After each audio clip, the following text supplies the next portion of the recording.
Bienvenidos al programa Perfiles en Acción, charlas con creadores escénicos. Esta noche dedicada a el maestro Benito González, que siendo codirector de la compañía Quiatorá Monoriel, se está presentando actualmente en la Ciudad de México, en el Teatro Benito Juárez, con su última producción, Danza de las Cabezas. Y sobre esta obra vamos a charlar y tratar de develar un poco de todas estas inquietudes y sobre todo motivaciones que llevaron a Benito a hacernos descubrir cómo la danza justamente no nada más se baila con los pies, sino con la cabeza.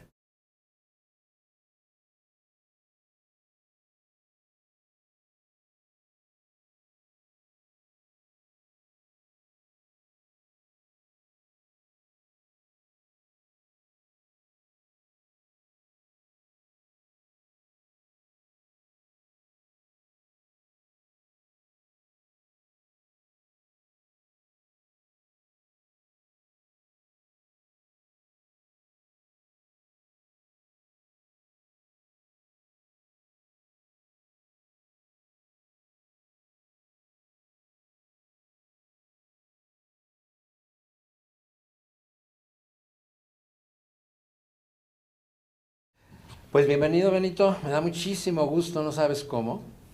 Para mí es siempre muy significativo cuando me vuelvo a encontrar con aquella generación de alumnos de la licenciatura que ahora, bueno, son grandes maestros ya y colegas muy reconocidos, como es tu caso, el de misma de Boé, que pasaron por aquellos salones del Centro Nacional de las Artes, donde a mí me tocó estar ahí como parte de esos procesos, que yo digo que fueron de acompañamiento, porque ustedes eran muy necios y hacían lo que se les echaba la gana, sinceramente.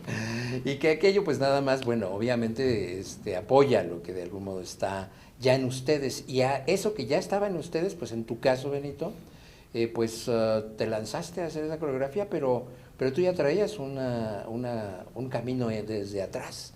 Platícanos de ese background antes de tu formación como coreógrafo y que seguro ya había pues alguna experiencia. Sí, claro, pues yo entro a la licenciatura en coreografía en 1997.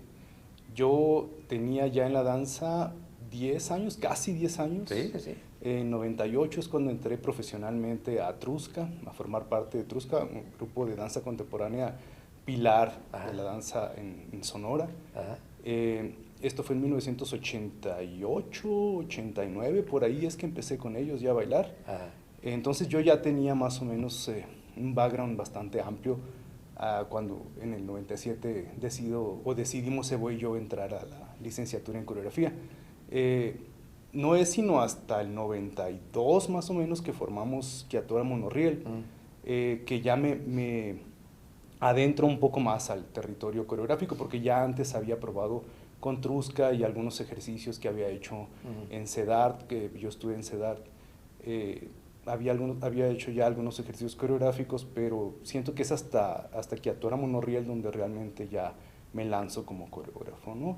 Y bueno, la trayectoria con Quiatora fue del 92 al 97, pues ya teníamos 5 años haciendo cosas, ¿no? Ya teníamos bastante claro el panorama futuro, pues, ¿no? Lo que queríamos Claro. de la danza, lo que nos interesaba de la danza. Claro.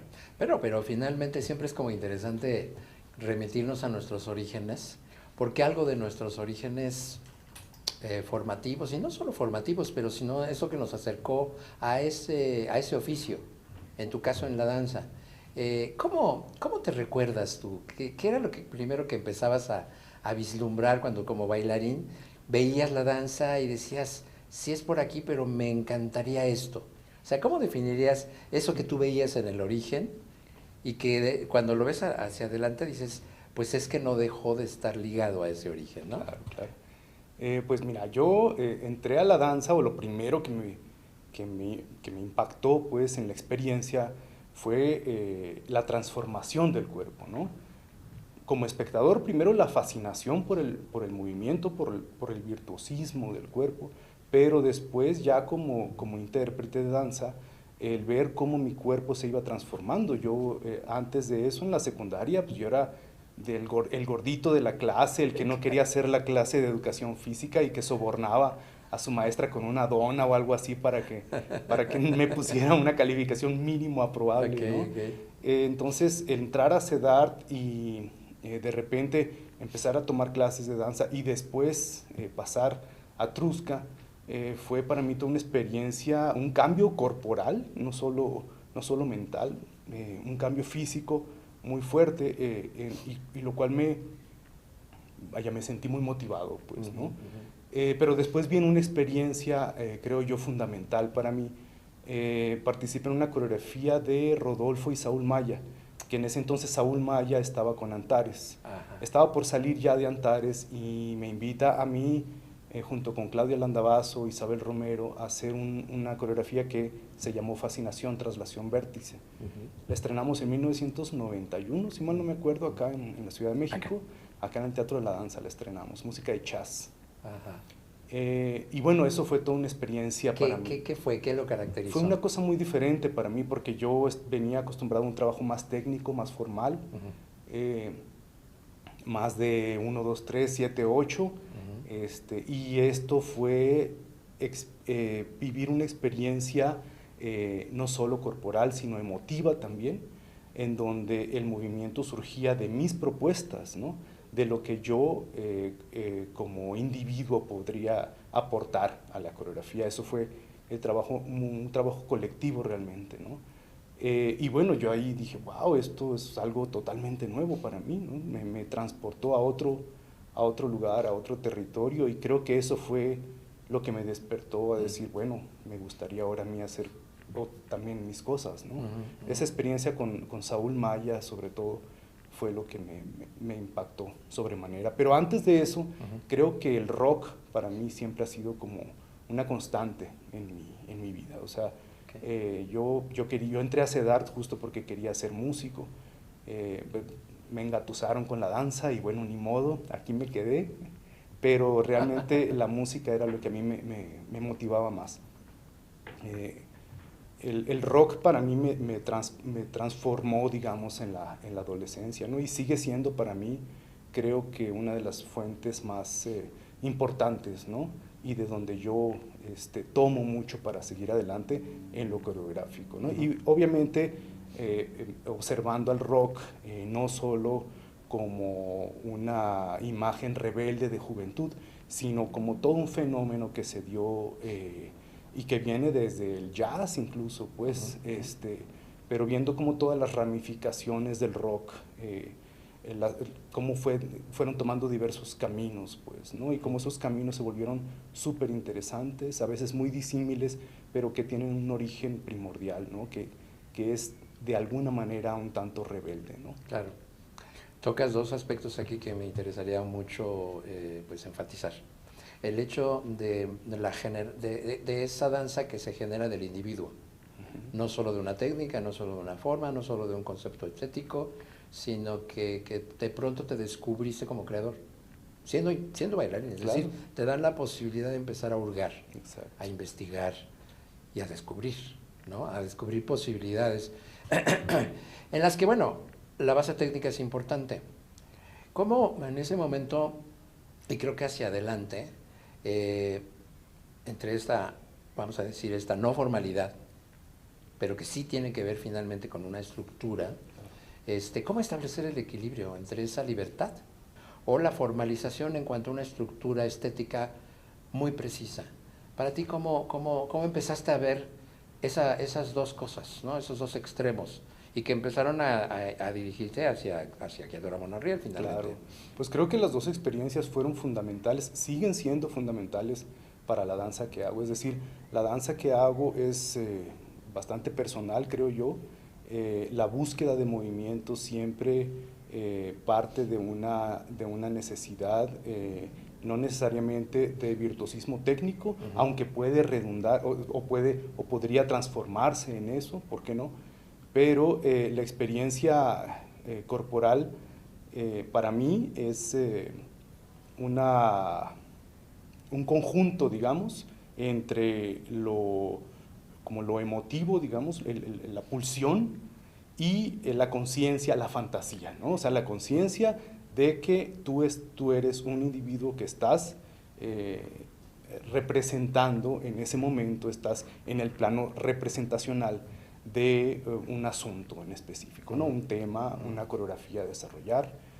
Para mí las dos son muy importantes, incluso la coreografía Danza de las Cabezas parte mucho de eso para el trabajo con los intérpretes, ¿no? O sea, por un lado hay que entrar en el asunto de una manera totalmente, entregarse pues emotivamente al asunto, pero por otra estar muy consciente de que se está haciendo una representación ficticia. Claro, claro. Esos dos asuntos son muy importantes. Claro. Para ti, ¿cómo la presencia escénica, no solo en el sentido de la técnica que mueve al cuerpo y que lo hace ser un ente diferente, sino también en cuanto a esa manera de estar en esa realidad que a veces es más real que la vida diaria, ¿no? O sea, esa presencia que se siente ahí, con técnica en el sentido de dancístico o con aquella otra que se tiene que desarrollar, como en el caso de ustedes. Es decir, ¿cómo definirías esa otra ficción, esa presencia dentro de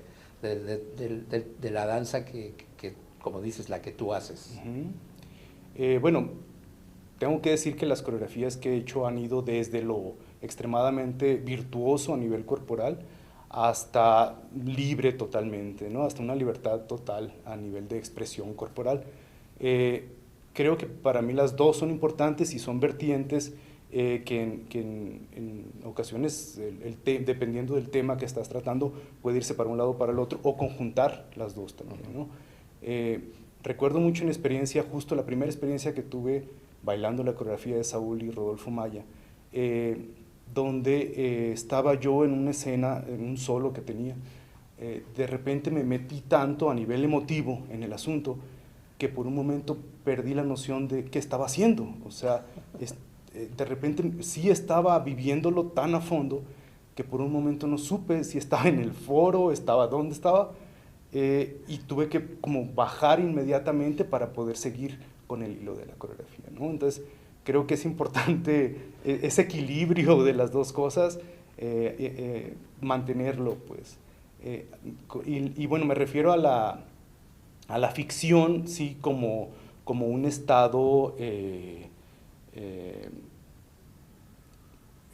diferente, pues, alterado, podríamos decir, de la realidad, ¿no? Muchas de mis coreografías parten de cuestiones totalmente ficticias, entonces hay que entrar en ese asunto para poder representarlas, ¿no? Tú dijiste la libertad, ¿no? A veces dices los dejos libres, pero sí.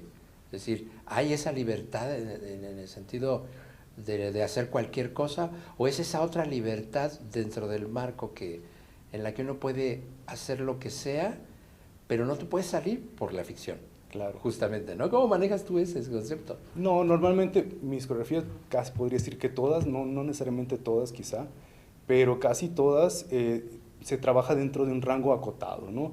Y hay coreografías que son obsesivas y repetitivas, muchas de mis coreografías, no lo puedo negar. ¿Cómo cuáles?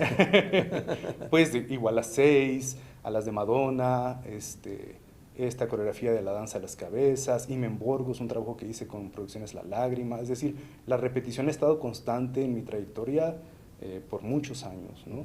Y creo que el trabajo mismo, pues, la temática que estás abordando, el asunto que estás abordando, acota la forma en la que se van a desarrollar las acciones. Sin embargo, hay libertades temporales, normalmente son las que yo brindo al intérprete, ¿no? Las libertades temporales, es decir, yo no te voy a indicar cuándo tienes que empezar y cuándo tienes que acabar. Tú mismo lo decides, ¿no? Y eso es lo que va dando el ritmo de la coreografía, poco a poco en los montajes, y por eso es que se van generando los tiempos, más o menos se van definiendo los tiempos para después empezar digamos, armar ya la coreografía, ¿no? Bueno, a veces se definen por las músicas también, ¿no? Pero normalmente yo trato de editar a nivel sonoro lo que estemos utilizando para poder ajustarnos mejor a lo que corporalmente se necesita, pues, ¿no? Para abordar alguna escena. Hay como una parte de colaboración, ¿no? Entre una pareja, pareja en la vida y pareja en el proyecto artístico, en la que se definen cada quien como sus obras, o ha habido experiencias en conjunto, porque creo que es importante acercarnos ahora sí a esta base, a esta plataforma llamada Queatora Monorriel. ¿Y qué determinó su creación? O sea, cuando ustedes dijeron, ¿ya estaban como pareja? Sí, nosotros, bueno, empezamos como Queatora Monorriel, pero a los meses sucedió lo que tenía que suceder, ¿no? Ok. ¿Y qué fue lo que, o sea, yo sé que todos cuando somos jóvenes decimos, no, ahora quiero hacer algo y pues vamos a hacer un grupo y vamos con sin saber realmente el futuro, ¿no? Pero ¿cuáles fueron sus premisas de arranque? Cuando dijeron, vamos a hacer esa, y platícanos qué onda con este nombre. Bueno, a nosotros, nos gustaba la danza como visto como de una manera amplia, general, pues, pero no nos gustaba la danza que veíamos o con la que nos enfrentábamos día a día. Estoy generalizando, obviamente había muy buenos trabajos también, pues, pero la forma de abordar la coreografía, sobre todo la solemnidad, el dramatismo, nosotros sentíamos que había que ver o afrontar la escena coreográfica desde una frescura, pues, desde una libertad, y que esta libertad podría rayar en la risa, pues, en lo absurdo, en lo irónico, pues. Y no tuvimos límites en eso, pues teníamos 20, 21 años más o menos cuando empezamos a experimentar, no nos pusimos límites, o sea, para nosotros fue influencias grandes desde el Capitán Beefheart en la música hasta los polivoces o Ensalada de Locos, pues para nosotros fueron igual de importantes, pues, ¿no? La cultura pop en general, o sea, fue como determinante los discursos para llegar a las masas, pues, ¿no? De qué manera puedes llegar a la masa, ¿no? Y a través de discursos simples, sencillos, concretos, pues, ¿no? Como que un poco abordando todas estas vertientes, digamos, de la cultura y el arte, fue que decidimos hacer Queatora Monorriel. Y Queatora Monorriel, pues, la idea del nombre fue alejarnos lo más posible de la danza, ¿no? O sea, no queríamos relacionarnos tanto con que fulanito de tal, danza contemporánea o algo así. Dijimos, no, algo que nos aleje de eso, pues, Queatora Monorriel, un juego de palabras, ¿no? Una palabra inventada, una palabra conocida, más o menos por ahí es que asumíamos la creación también, pues, ¿no? Desde unas bases ya que podíamos partir, vaya, que era lo conocido, hasta algo totalmente personal que en ese momento podría ser novedoso para nosotros, ¿no? Que vendría siendo como Queatora en ese sentido. ¿Y el humor? ¿Qué les motivaba a eso, no? Aparte de la rebeldía y de ser algo diferente. Pues fíjate que nunca nos asumimos, o nunca asumimos que estuviéramos haciendo una coreografía cómica, ni mucho menos. Sí absurda, sí... No, sí, a eso me refiero. Sí irónica. Exacto. Y eso mismo era lo que brindaba la lectura hacia la risa, pues vaya, creo que mucha de la risa que provocaba nuestros primeros trabajos era por el desconcierto de lo que se estaba viendo en todo caso. Es decir, las músicas que utilizábamos, la manera en la que desarrollábamos el lenguaje coreográfico y el tipo de movimiento aunado con los vestuarios, como que todo hacía como cortocircuito, pues, ¿no? Y decías, pero ¿qué es esto? ¿Qué esto? Vaya, te digo lo que todo el mundo me decía cuando veía nuestros trabajos, nuestros primeros trabajos, pues, ¿no?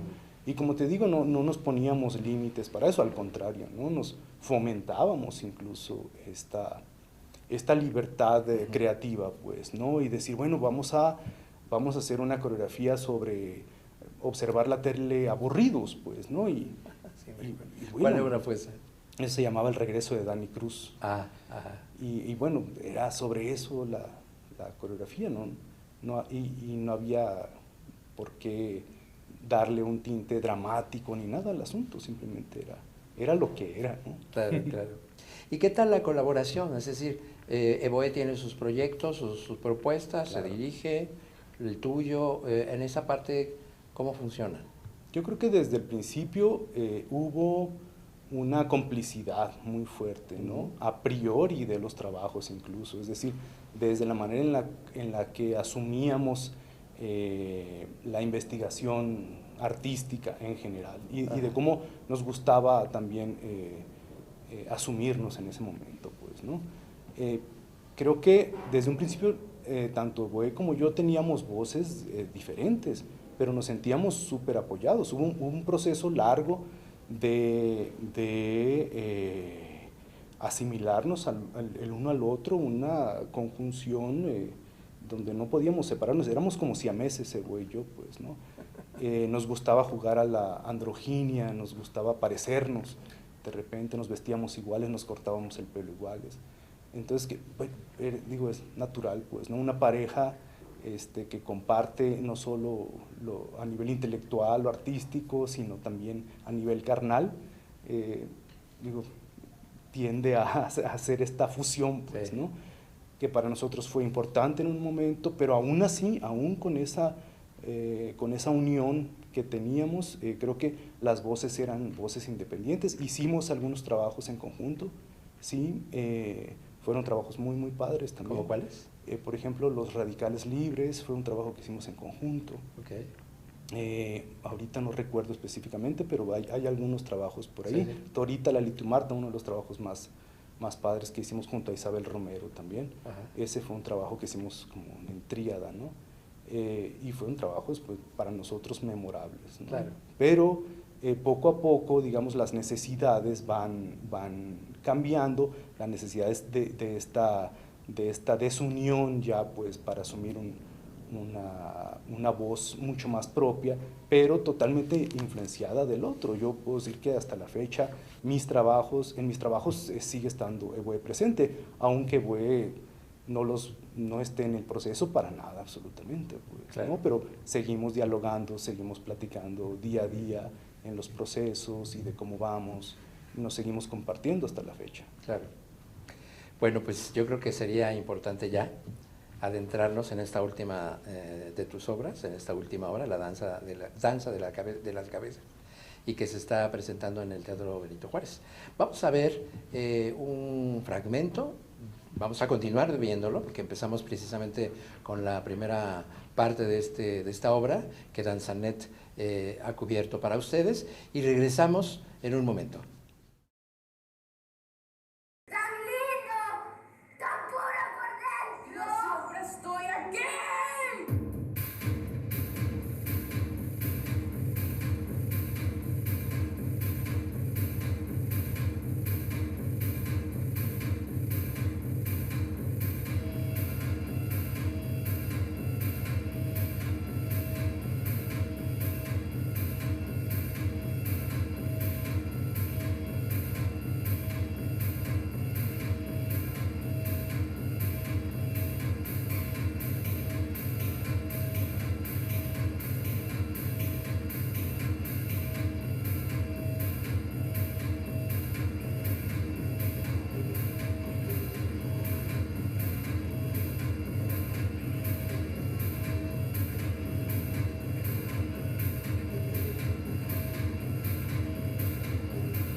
Regresamos nuevamente aquí a esta emisión dedicada a Benito González en el programa Perfiles en Acción.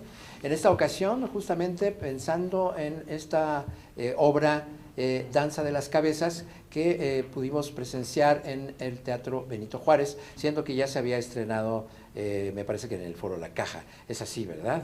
En la Ciudad de México, en la sí, Ciudad de México. Aunque lo estrenamos en el Festival Un Desierto para la Danza, en abril de 2018, allá en Hermosillo. Ok, bueno, pues es muy reciente, dijéramos, esta obra.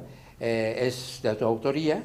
Así es. Y pues ya partiendo como de, siempre como decir, la última de las obras, ahí tenemos, no solamente yo digo, no solamente algo diferente, pero sí como una línea que continúa, Sí. ¿no? Es así como dentro de nuestra búsqueda como creadores, ese punto de decir, aquí puedo ver eso que no me pasó en algo o que quisiera que pasara nuevamente, y aquí tú te concentras en una apuesta. Tú como miembro del Sistema Nacional de Creadores pusiste este proyecto, me parece. Así es. Y que dijiste, ¿por qué no?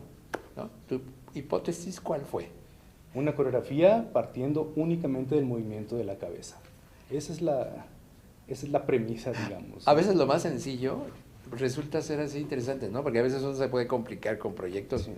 en las que puedes tú hacer una gran justificación y a lo mejor que complejiza, ¿no?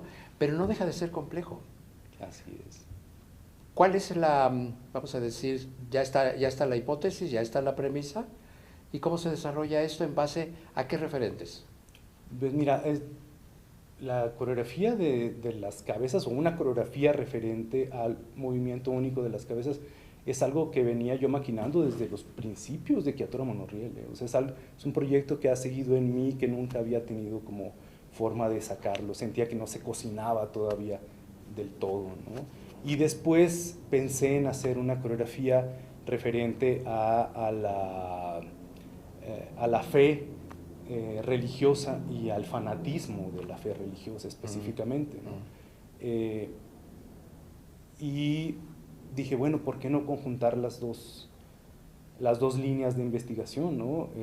Y me pareció lo más correcto asumir esta fusión, digamos, ¿no? De entre la coreografía del movimiento de las cabezas, es decir, una cuestión muy abstracta, a ligarla o a fusionarla con esta cosa de la fe religiosa, ¿no?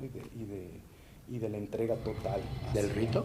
Del rito, ¿por qué no? Sí, claro. Y entonces en esta fusión de los dos elementos surge lo industrial, que es un poco la máquina, pues, ¿no? La máquina como el ente progresista también, pues, ¿no? de la humanidad, y la mecanización también que la máquina misma ha brindado, pues, ¿no? a nosotros, pues, como seres humanos. Creo que esta tríada, pues, ¿no? Las cabezas, la religión o el ritual y lo industrial, digamos, que se da en la música, en este caso es como se define, ¿no? Un poco la danza de las cabezas. Y cómo, obviamente, porque los personajes, los tipos, en este sentido es difícil hablar de personajes, pero sí la tipología de quienes están ahí es las de unos obreros, por su overol, pero no dejamos de ver de todas maneras en cada uno una individualidad, algo, Claro. ¿no? Algo que están viviendo y que apuestas tú en esta repetición como para una transformación, es decir, algo que realmente provoca esta repetición, porque el ritual lo provoca. El performance, en el sentido como se analiza también el rito, en estas repeticiones estructuradas, también provocan algo. ¿Para ti que eras consciente de eso cuando empezaste? Sí, claro. De hecho, la coreografía está basada, pues, no en el desarrollo como tal de las escenas, sino en el crecimiento de un momento simplemente, algo que crece, como un rezo que de repente se vuelve mucho más fe, pues, ¿no? Que se hace mucha más fe. Ese fue como la premisa inicial. Entonces, para esto no necesitaba más que la repetición rítmica de un solo movimiento, y este movimiento tenía que surgir de la cabeza, ¿no? Vaya, lo probamos únicamente el movimiento como tal, y surge vacío totalmente el movimiento, no era la intención, pues para poder llegar a este nivel de casi catarsis del movimiento, tiene que llenarse, pues, tiene que llenarse de algo el movimiento. Y ahí es donde vino toda una investigación y exploración con los chicos para darles todo el bagaje, ¿no? de algunas cosas que fueron fundamentales, pues, ¿no? para poder realizar la coreografía, desde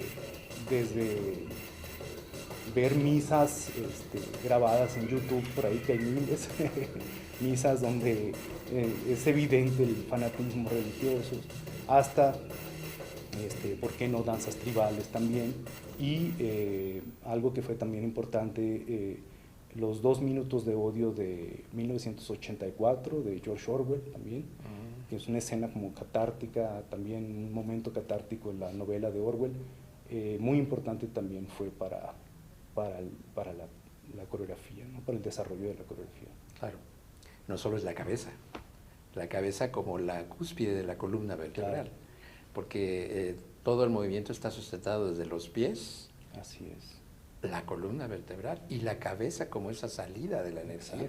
Eso lo observé perfectamente, y creo que eso es lo que vivifica muchísimo esa presencia de los chicos. Hay una repetición constante de la cabeza, sí, y que efectivamente sí hay como esa parte, ha sucedido, es decir, es el trance, no el trance en el sentido de azotarse y de perderse, sino el de esa plenitud, donde uno de pronto, después de haber, me imagino yo, sobrepasado el cansancio, que es el primer acumulador, en donde se sientes fatigado por algo que has repetido, pero pasas al otro lado y de pronto, como un poco lo que te pasó en esa experiencia quizás, donde de pronto no sabías dónde estoy, pierdes la conciencia, pero al mismo tiempo estás extremadamente consciente.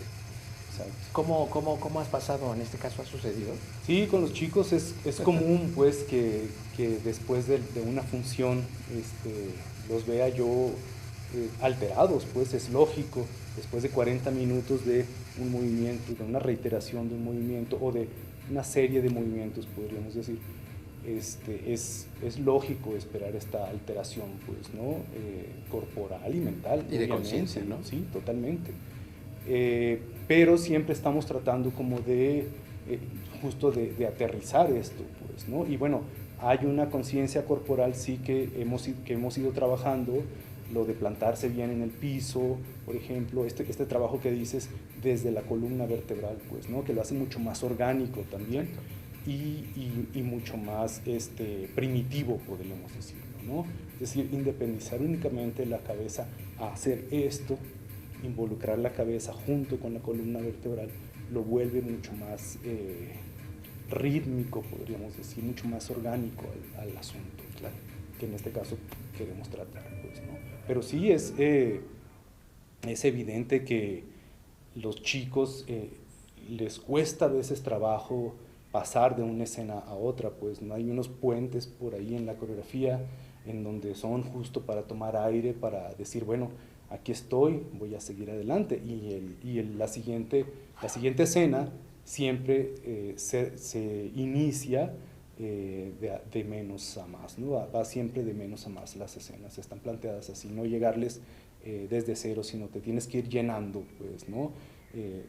No necesariamente de esta fe, o sí de una especie de fe ficticia, podríamos decir, ¿no?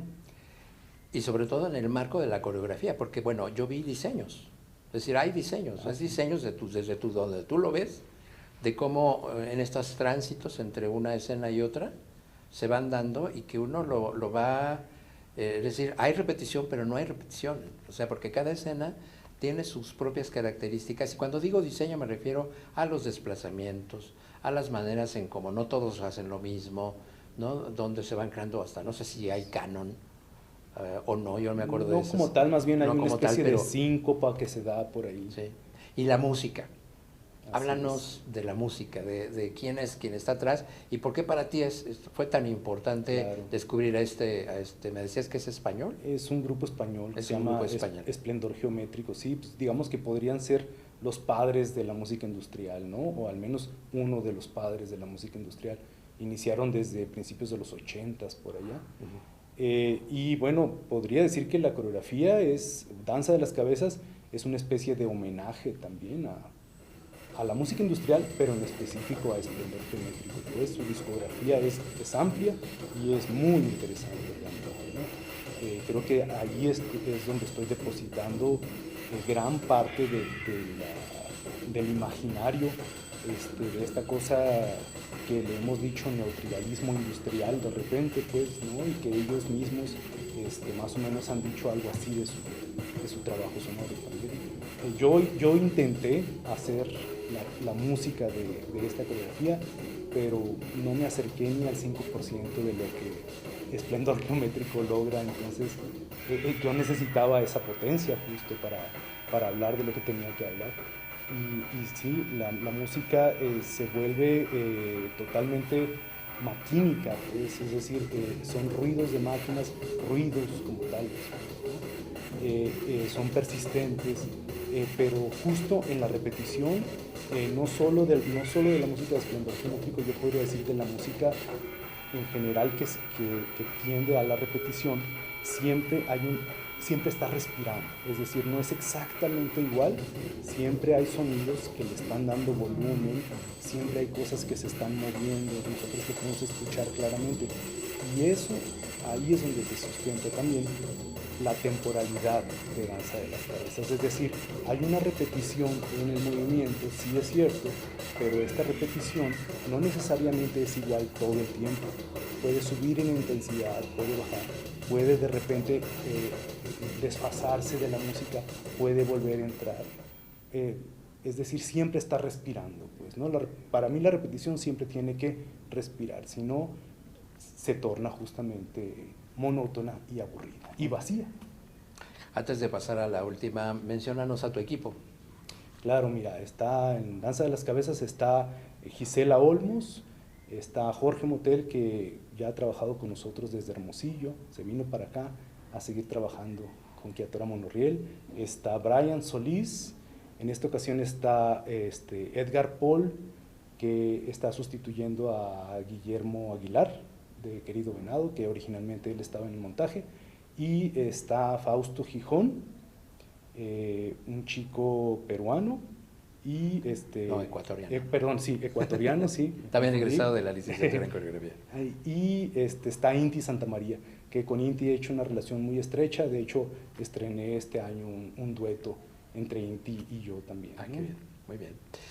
Me gustaría que cerráramos con algo... perdón, olvidé algo muy importante. Mauricio Arizona, que es quien está haciendo la iluminación, ¿no? Y que por supuesto que es parte del equipo. Esa parte es muy importante, ¿eh? Sí. La iluminación acompaña como otra danza. Así es. Realmente, ¿eh? Sí, se vuelve otra danza dentro de la... Es que sí, o sea, fue muy acertada con todo y que pensaríamos, para los que hacemos videografía, que son retos importantes y sin embargo a veces resultan ser retos muy interesantes, ¿no? Sobre todo cuando vemos que sí tiene coherencia y que se ve. Eso es muy importante. Me gustaría que cerráramos con algo con la que tú quisieras pues, completar tanto este camino como lo que es la Danza de las Cabezas. La Danza de las Cabezas sí vino como a concretar o como a hacer la cúspide de investigaciones anteriores, pues, y bueno, así quizá después en un trabajo posterior voy a decir lo mismo, ¿no? Y voy a ver la Danza de las Cabezas como un trabajo menor, pero no en sentido peyorativo, pues, ¿no? Pero sí como un trabajo que todavía no iba hacia otro lugar, pues, ¿no?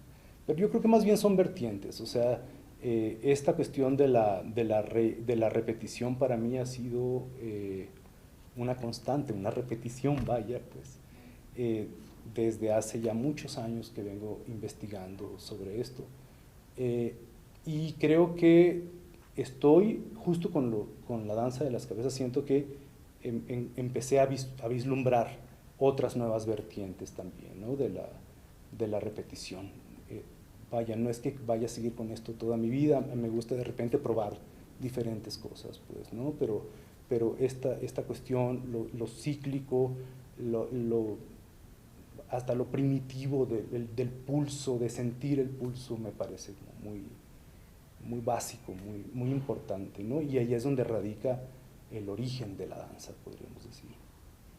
Pues muchas gracias, Benito. Felicidades por esta cúspide. Gracias. Que eventualmente seguirá la línea de desarrollo de Queto Ramón Orrial. Tú, Benito González, por supuesto, Evo Sotelo, que en algún momento también estará dentro de un proceso a futuro.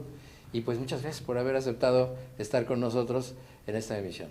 Y muchas gracias a ustedes que siguen esta serie de programas, Perfiles en Acción, en la que tenemos oportunidad de conocer precisamente a todos estos creadores de la danza que pues nos presentan esos trabajos que tienen la vigencia mientras que el programa se emite, y en este caso Danza de las Cabezas, que justamente se está presentando en el Teatro Benito Juárez, así que no se la pierdan. No se la pierdan porque realmente es una experiencia de la experiencia, como diría nuestro maestro Eugenio Barba. Hasta la próxima.